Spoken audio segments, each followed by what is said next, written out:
Alhamdulillah alladzi hadana lihada wa ma kunna nahtadiya laula an hadana Allah. Asyhadu an la ilaha illallah wahdahu la syarika lah wa asyhadu anna Muhammadan abduhu wa rasuluh sallallahu alaihi wa ala alihi wa ashabihi wa anbi'ahum bi ihsanin ila yaumiddin wa sallama taslima. Senantiasa kita panjatkan puji serta syukur kita kepada Allah Subhanahu wa taala karena atas limpahan kasih sayang dari Allah Subhanahu wa taala pada malam hari yang diberkahi ini Allah Tabaraka wa Ta'ala izinkan kita untuk berkumpul kembali di salah satu rumah di antara rumah-rumah Allah di dunia ini.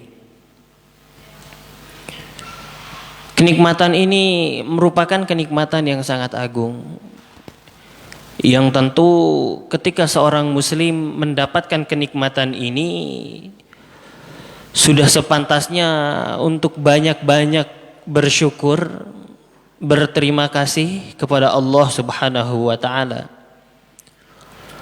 Yang mudah-mudahan dengan ungkapan rasa syukur ini Allah Subhanahu wa taala menambahkan kenikmatan ini kepada kita semua. Amin.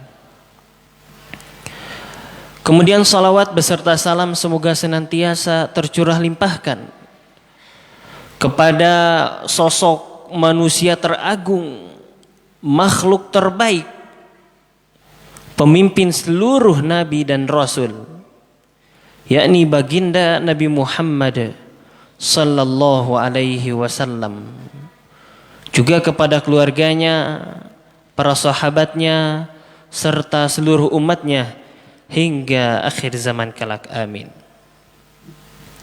Jamaah maqamah Majelis Quran malam Ahad yang dirahmati oleh Allah Subhanahu wa taala. Insyaallah kita akan melanjutkan pembahasan kita dari kitab At-Tibyan fi Adabi Hamalatil Quran karya Imam An-Nawawi. Pembahasan terakhir kita membahas tentang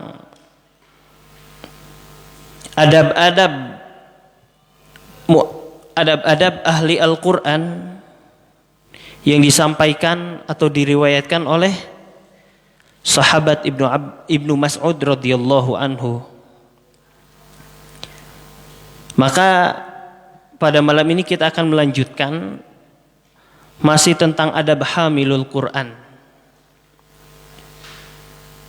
Qala Al-Imam An-Nawawi rahimahullahu ta'ala wa 'anil Fudail bin Iyad qala yanbaghi li hamilil Qur'an alla takuna lahu hajatun ila ahadin minal khulafa faman dunahum wa anhu aidan qala hamilul Qur'an hamilu rayatil Islam la yanbaghi an yalhuwa ma'a man yalhu wa la yashuwa ma'a man yashu wa la yalghuwa ma'a man yalghu ta'ziman li haqqil Qur'an. Di sini disampaikan perkataan dari salah seorang ulama, yakni Fudail bin Iyad. Beliau mengatakan, hendaknya bagi para pemikul Al-Quran, orang-orang yang Allah amanahkan kepadanya Al-Quran, untuk tidak untuk tidak meminta dipenuhi hajat, meminta dipenuhi keperluannya kepada siapa? Kepada salah seorang dari para penguasa.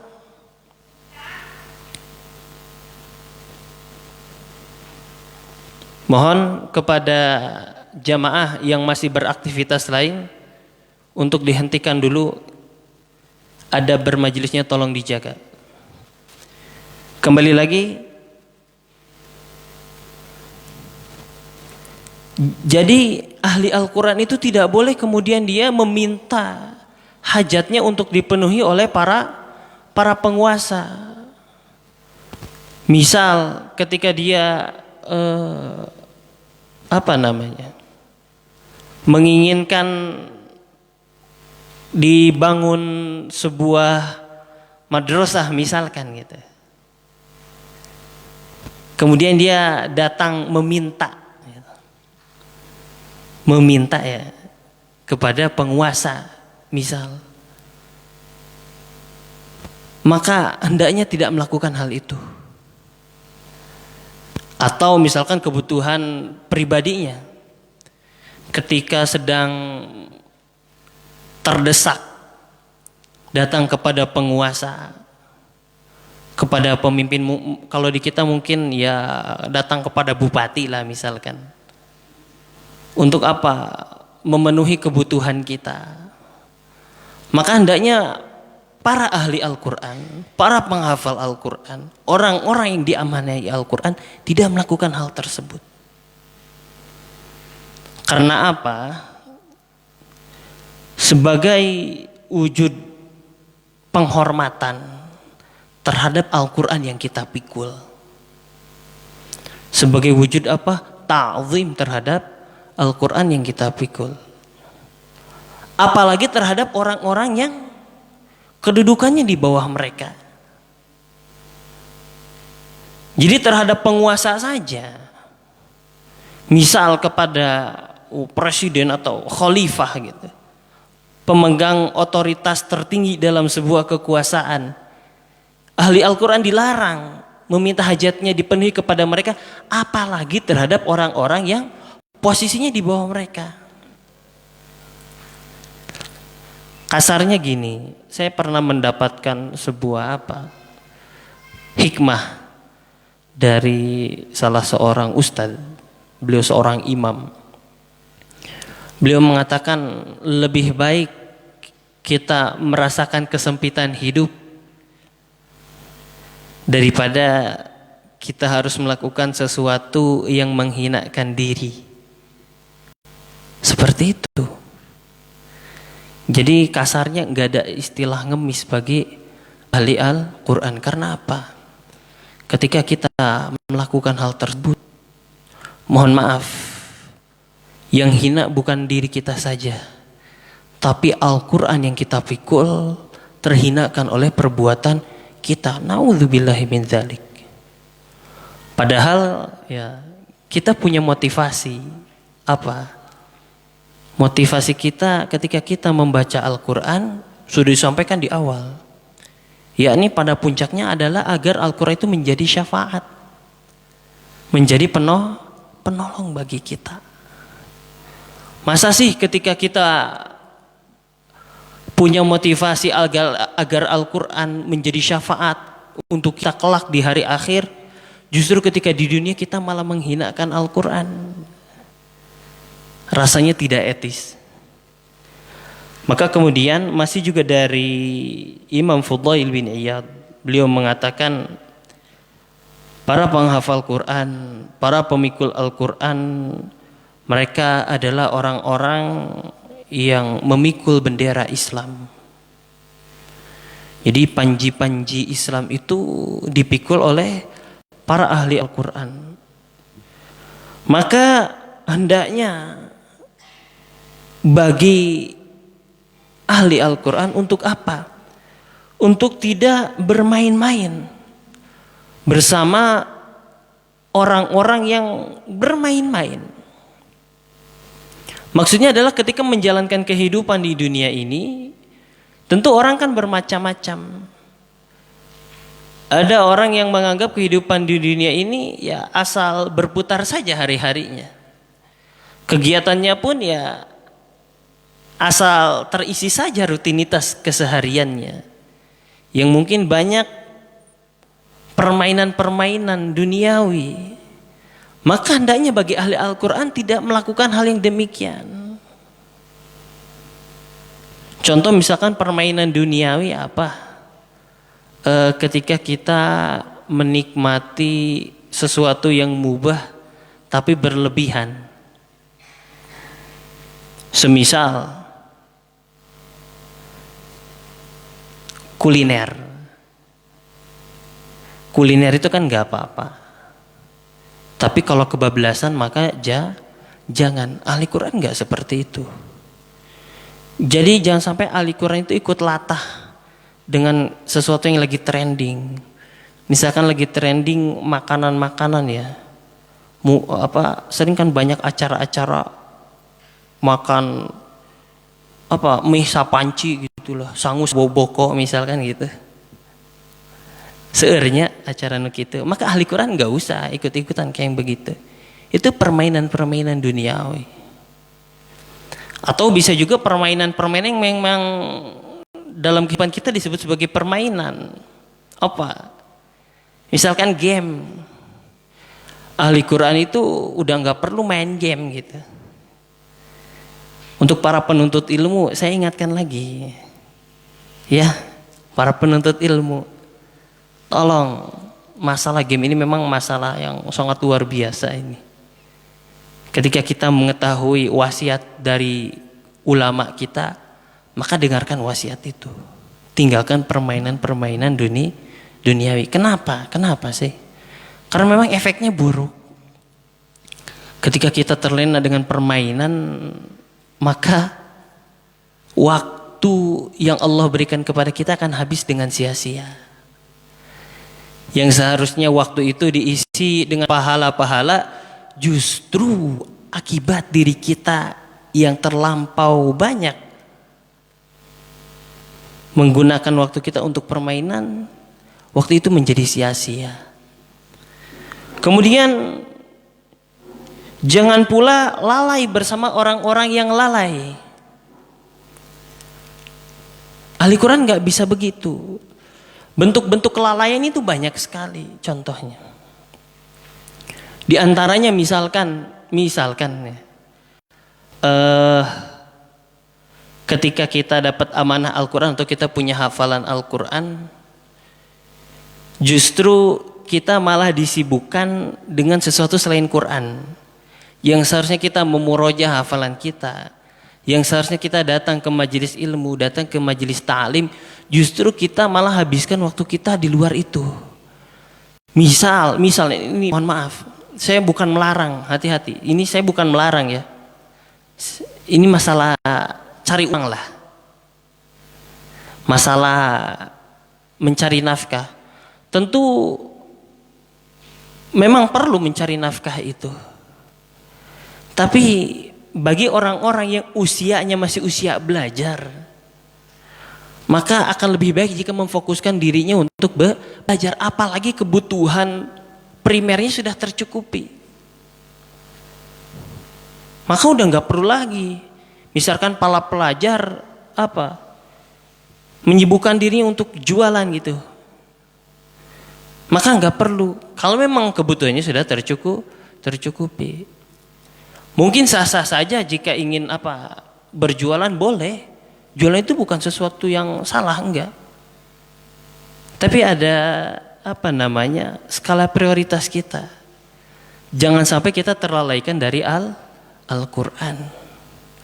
Kecuali kalau kita bisa menjamin ya bahwasanya diri kita enggak lalai dari Al-Quran. Misalkan murojaahnya terpenuhi, taklimnya dapat kita hadiri, itu enggak masalah. Tapi kalau ternyata itunya hilang, maka itu nggak boleh terjadi. Kelalaian berikutnya juga ada, misalkan terkhusus di masa pandemi ini, ya kita lebih banyak waktu di rumah. Kan seringkali muncul hashtag menyelamatkan dunia dengan tidur gitu, atau apapun itulah. Ya terserah sih, cuman kalau kita menghabiskan waktu kita untuk tidur saja, itu merupakan bagian dari kelalaian. Ahli Quran enggak seperti itu. Kalau masyarakat umum mungkin menganggap hal itu sebagai sesuatu yang biasa, itu Pandangan masyarakat umum nganggap misalkan ngisi waktu pandemi ini dengan tidur di atas kasur aja gitu, di dalam selimut aja, itu terserah gitu. Tapi ahli Quran punya rambu-rambu tersendiri. Gak bisa waktunya itu digunakan untuk hal-hal yang sifatnya lalai gitu. Tapi ahli Quran itu harus memperbanyak interaksi dia dengan Al-Quran. Kemudian yang terakhir dari wasiat Imam Fudail, jangan mengoceh bersama orang-orang yang ngoceh. Misalkan gini, mengatakan sesuatu yang sia-sia, semodel gibah, gosip. Misalkan kita penghafal Quran nggak layak nonton acara TV peso gitu, nggak cocok gitu, ya. Karena ada acara TV peso ya. Enggak, ahli Quran enggak seperti itu. Kemudian apalagi yang sifatnya sia-sia? Misalkan bernyanyi. Terlepas masalah hukumnya boleh atau tidak gitu. Kita tidak masuk ke sana. Cuman terkhusus untuk ahli Quran, maka waktunya tidak boleh habis untuk hal itu.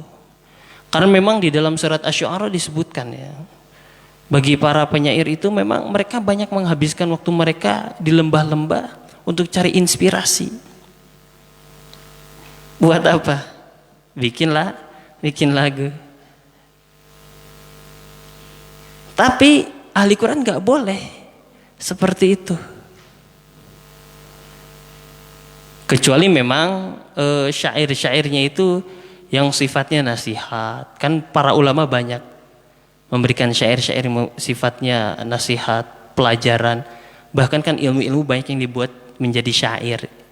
Itu enggak masalah. Tapi ini mengoceh di sini ya, ini lahwal hadis yang mana sifatnya sia-sia. Seperti itu. Kenapa sih kita harus melakukan hal ini? Maka Imam Fudail mengatakan sebagai wujud ta'zim terhadap hak-hak Al-Quran. Sampai di sini dapat difahami? Insyaallah. Maka kita akan lanjut kepada pasal berikutnya. Ini pasal yang sensi. Kenapa?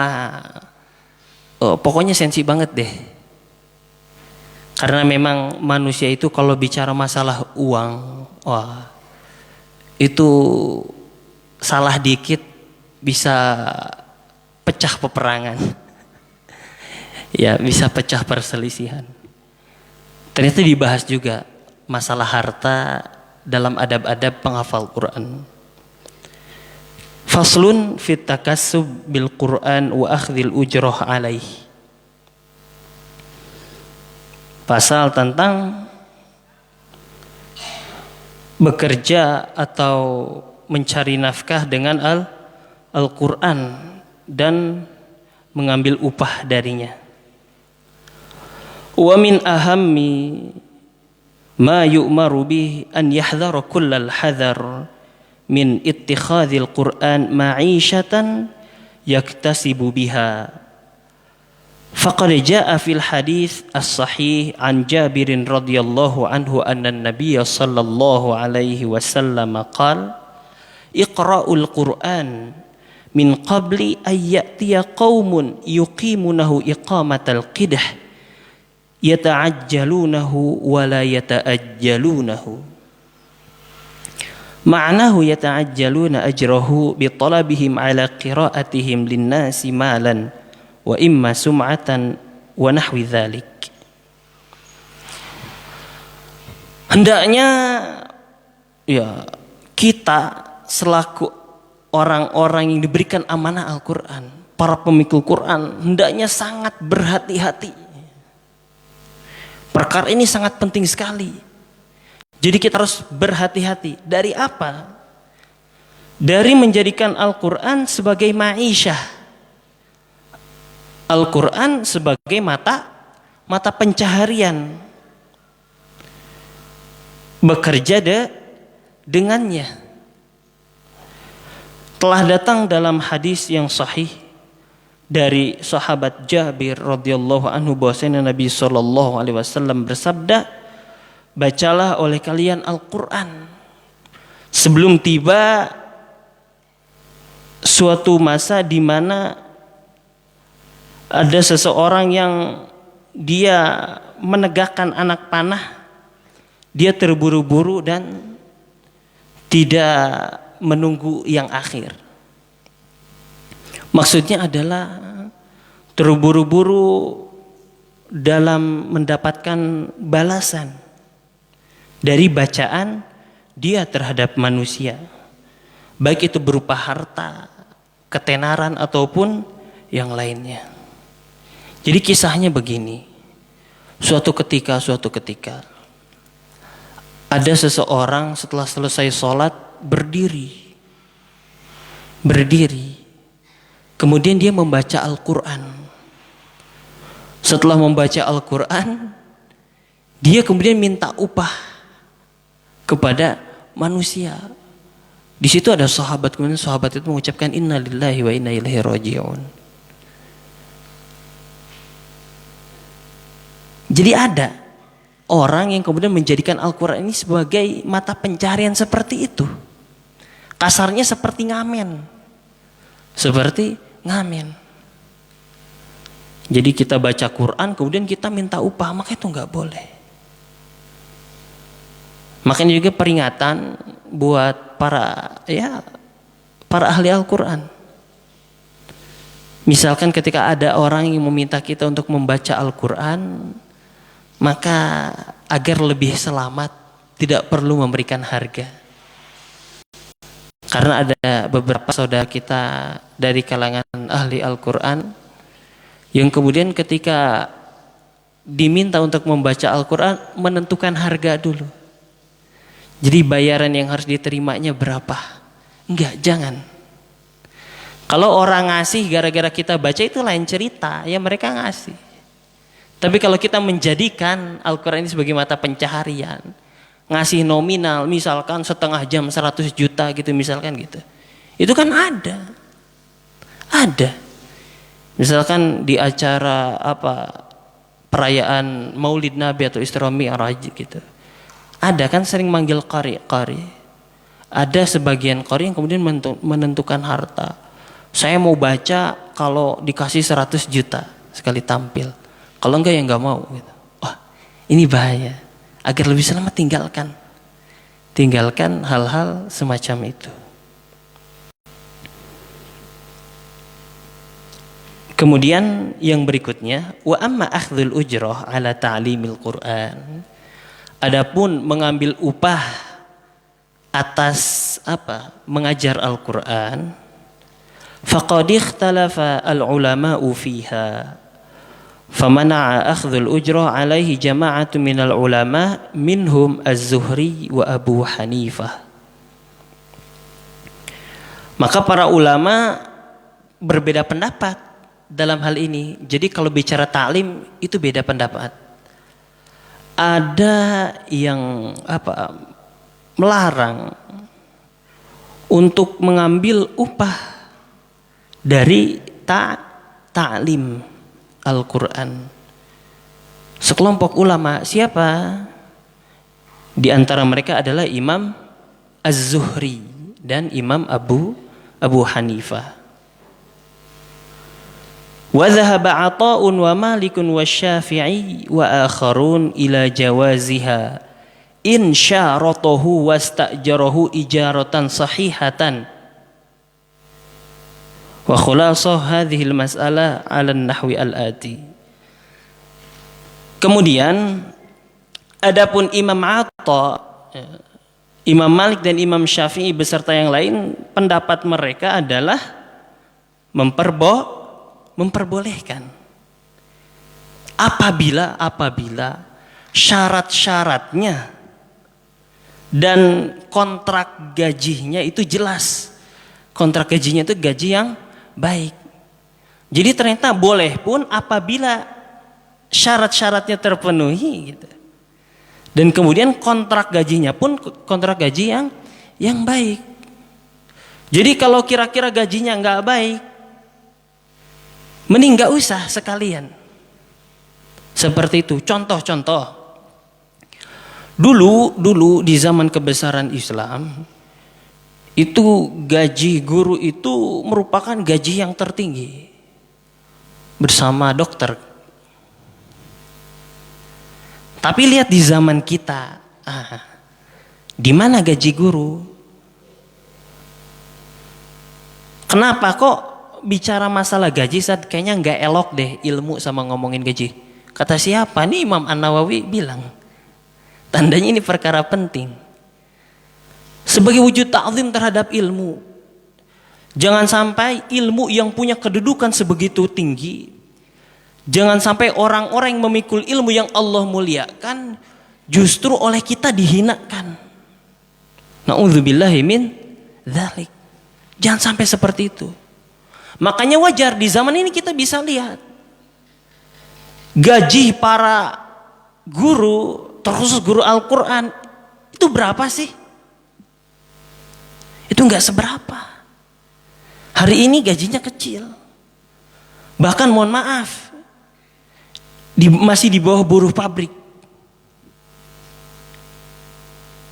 Saya pernah mendengar ada guru yang mana dia ngajar selama sebulan, gajinya guru madrasah ini 500.000 saja. Ada lagi yang gajinya ya paling gede 800. Ada guru sudah 10 tahun mengabdikan dirinya untuk ilmu. Ketika tahu gajinya berapa, ternyata cuma 1,5 juta. Bukan tidak qanaah, bukan gak ikhlas, bukan. Urusan ikhlas itu urusan guru dengan Allah.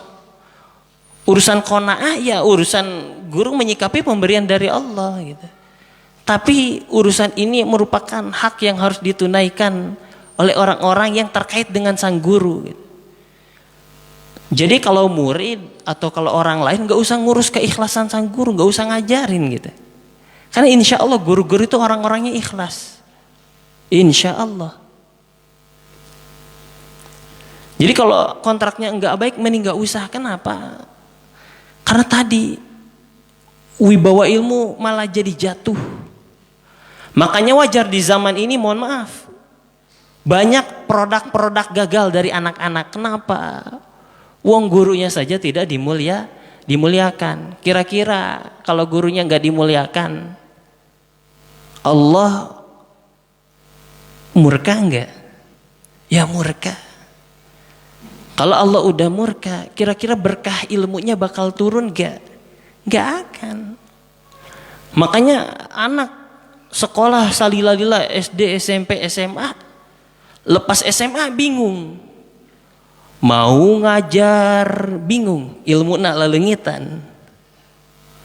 Mau kerja belum layak juga, kompetensinya belum bagus. Akhirnya ya nggak jelas. Ngambang sana sini gitu. Kenapa? Karena berkahnya hilang. Karena berkahnya hilang. Ya tadi ini masalah gaji ini sensitif. Jadi kudu genre gitu. Adapun ringkasan masalah hal ini akan kita sampaikan berikut. Yang pertama, al-aula wal akmal liman razaqahumullahu ta'ala wadhifatan wa amalan akhar alla ya'khudhu syai'an minal ujrah ala ta'limihim. Yang paling utama dan paling sempurna bagi orang-orang yang mana Allah berikan rizki kepada mereka berupa mata pencaharian atau kerjaan yang lain, alias punya pemasukan dari yang lain, maka janganlah mengambil sesuatu dari upah atas mengajar. Misal ginilah, kalau dulu itu ada seorang ulama yang terkenal namanya Imam Abdullah bin Mubarak. Kita pasti sering mendengar nama beliau. Seorang imam ahli tafsir, imam ahli hadis dan sebagainya. Selain daripada itu, rupanya beliau orang yang kaya. Saking kayanya itu penduduk kampungnya haji biaya perjalanan termasuk oleh-oleh orang-orang sekampungnya itu dia yang tanggung. Saking beungharna, saking kayanya. Maka kalau tipe-tipe orang kayak beliau itu nggak perlu ngambil upah atas ta'alimnya. Atau Imam Ibnul Jauzi itu bahkan madrasah yang beliau miliki itu beliau yang biayai. Jadi orang-orang yang menuntut ilmu di sana ya pakai hartanya beliau. Jadi udah orang kaya sekali. Maka udah nggak butuh. Atau mungkin di zaman kita banyak ya para kiai yang punya bisnis gitu. Punya bisnis lain. Ya berarti kalau punya bisnis lain taklimnya nggak perlu ngambil bayaran. Ya juzu akhdhul ujrah liman takaffalathu ad-daulah aw ayu jam'iyyah qur'aniyyah. Walam yakun lahu rizqan wa amalan akhar wa yakunu dhalika muqabila habsil waqti allati yushtaratu alaihi at-ta'limu fihi la ala ta'limil Qur'an. Kemudian poin yang kedua, tadi poin pertama, sekarang poin yang kedua, boleh mengambil ujrah, mengambil upah. Bagi siapa? Bagi orang-orang yang diberikan beban oleh daulah, diberikan upah oleh daulah. Daulah itu negara atau oleh lembaga Quran. Dan dia nggak punya rizki atau kerjaan yang lain. Dan tentu ketika seseorang itu digaji oleh negara atau oleh lembaga Al-Quran, maka ada kesepakatan, ya, kesepakatan masalah waktu. Jadi misalkan gini, kalau orang ngajar di pesantren, jadi seorang musyrif itu kan terikat dia waktunya, maka waktunya itu harus ditunaikan. Jangan sampai waktu yang harusnya dia tunaikan untuk mengajar justru malah digunakan hal lain. Gitu. Tapi kalau memang waktunya itu yang disyaratkan itu dia gunakan untuk mengajar sesuai dengan kesepakatan, maka dia boleh mengambil upah. Kalau di kutab itu guru dilarang untuk punya kerjaan lain lah. Karena diminta untuk fokus mengurus anak-anaknya. Maka lembaga pun memberikan gaji seperti itu. Sebagai apa? Sebagai ganti atas waktu yang dihabiskan untuk mengajar. Karena guru juga manusia. Jangan dikira guru malaikat gitu. Jangan dikira guru itu nggak perlu makan minum. Ya sama. Ada hak-hak dia sebagai manusia yang harus dipenuhi. Oleh karenanya menjadi kewajiban negara dan lembaga gitu, untuk menunaikan hak sang guru. Kemudian yajuzu kadzalika akhdhul ujrah minat thullab wa dzalika adnal maratib wal aula bi muallimil Qur'an an yataraffa'u an wa an yatakassabu min turuqin ukhra. Yang ketiga, boleh juga ngambil upah dari anak-anak murid. Dan ini merupakan posisi terakhir atau urutan yang terakhir. Dan yang lebih utama bagi seorang guru Al-Quran adalah tidak melakukan hal tersebut dan mencari nafkah dengan cara yang lain. Jadi misalkan gini, dia punya kerjaan enggak, digaji atau terikat dengan lembaga enggak, tidak juga terikat dengan negara. Otomatis ketika dia mengajar, ya model ginilah, guru-guru atau masyayikh yang memberikan mulazamah, ya, ngasih kesempatan belajar kepada murid-murid, tapi dia nggak punya lembaga. Misalkan ngajar di masjid, nggak ada lembaga kan, maka boleh ya, bagi sang guru itu membuat kesepakatan dengan sang murid sebelum belajar untuk mengambil upah mengajar. Tentu sang murid pun nggak boleh menghinakan sang guru. Sang guru ngasih ilmu yang bermanfaat, ilmu yang luar biasa. Muridnya memberikan balasan yang buruk gitu. Saya merasakan hal ini, dan tentu bagi murid sebetulnya yang nomor 3 itu lebih berkah sebetulnya kalau bagi murid. Tapi kalau bagi guru arahannya memang yang pertama. Tapi kalau bagi murid sendiri sebetulnya yang paling berkah itu yang terakhir. Kenapa? Karena di situ ada pengorbanan. Saya merasakan ketika saya belajar gratis dengan ketika saya berbayar, itu ternyata berbeda. Kualitas ilmu yang didapat itu berbeda. Berkahnya pun beda. Karena apa? Ada pengorbanan lebih. Itu. Ada pengorbanan lebih. Ketika saya menuntut ilmu bertahun-tahun gratis, hasilnya segimana? Dan ketika saya mengorbankan harta, ya, untuk apa? Untuk memberikan hak profesional guru saya gitu. Itu ternyata ilmu yang didapat berbeda.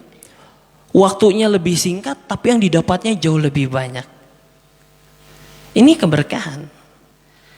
Kalau di kutab itu semacam ngakali dia. Iya, kalau di kutab itu ngakali gitu. Ngakali gimana? Dia berusaha mencampur nomor 2 sama nomor 3. Jadi gini, sang murid itu membayar. Sang murid itu membayar ke lembaga gitu. Nanti dari lembaga apa yang diberikan dari murid itu diberikan kepada sang guru. Jadi guru itu gajinya memang lembaga yang ngasih, tapi lembaga dari mana? Dari bayaran murid. Jadi seluruh bayaran murid itu diperuntukkan bagi orang yang mengajar mereka. Misalkan kalau Fayad gitu ngajar anak kelas 1 misalkan lah, maka anak-anak kelas 1 ketika memberikan bayaran itu diberikan kepada lembaga, maka lembaga memberikan seluruhnya untuk Fayad. Makanya ada istilah gini, kalau murid telat bayar itu zalim sama gurunya gitu. Seperti itu. Mungkin dapat difahami ya. Baik, kita simpulkan kajian pada malam hari ini. Yang pertama, ahli Quran tadi jangan sampai merendahkan martabat dia sebagai hamilul Quran dengan meminta hajatnya dipenuhi, kebutuhannya dipenuhi kepada para penguasa, apalagi orang-orang yang di bawah penguasa. Kemudian para penghafal Quran itu pemikul bendera Islam, sehingga harus menjaga sikap diantaranya, tidak bermain-main, tidak lalai, kemudian tidak berkata yang sia-sia. Kemudian yang berikutnya adalah masalah bekerja dengan Al-Quran dan mengambil upah darinya. Enggak boleh ya ngambil upah dari bacaan Al-Quran. Jadi kalau ngaji kemudian minta untuk dibayar itu enggak boleh. Kemudian adapun masalah mengajarkan Al-Quran, taklim Al-Quran, itu para ulama berbeda pendapat. Ada 2. Yang pertama ada yang melarang, siapa? Imam Zuhri dan Imam Abu Hanifah. Kemudian yang kedua memperbolehkan, yakni siapa? Imam Atha, Imam Malik dan Imam Syafi'i beserta yang lainnya. Mereka memperbolehkan dengan syarat gajinya itu baik. Ringkasannya bagaimana? Yang pertama dan yang paling utama, kalau punya usaha atau atau rezeki dari tempat atau dari jalan lain, maka hendaknya tidak mengambil dari taklimnya.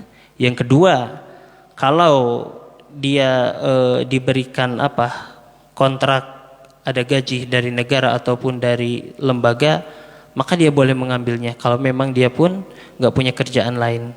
Kemudian yang ketiga, kalau memang tidak dengan poin 1 atau poin kedua, maka boleh menggunakan poin ketiga, yakni mengambil upah dari murid-murid yang belajar kepadanya. Semoga bermanfaat. Wallahu a'lam bishawab. Subhanakallahumma bihamdika asyhadu an la ilaha illa anta astaghfiruka wa atubu ilaik. Assalamualaikum warahmatullahi wabarakatuh.